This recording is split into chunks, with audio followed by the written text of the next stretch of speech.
What's up guys, check out this electric scrubber. So this is good for cleaning your bathroom or any surface that you really need to get in there and scrub it clean.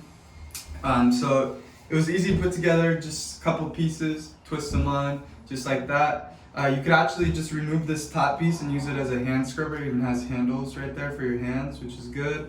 To charge it, you just plug it in with the USB right here on the side. They come with the USB cord. To turn it on, you just hold it down for like 5 seconds and it turns on. You can see it's spinning. Has 2 speeds, so this is the second speed. You hit it one more time, actually switches between the 2 speeds just like that. Very easy. And then to turn off, you just hold it again and then it turns off.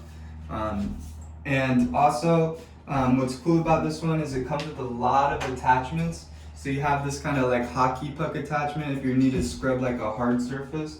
You also have this sponge one, which is obviously like a sponge. You have these other sponge ones, different colors, but they are the same kind of texture. So it helps you clean. Also a bigger flat brush. This one's more for like corners and stuff, but this one's more for just a wall or flat surface. And then it also comes with this kind of mop like attachment as well. Also comes with a bag so that you can hold all your attachments in there, keep them nice while you're not using them. And yeah, so go ahead, check it out.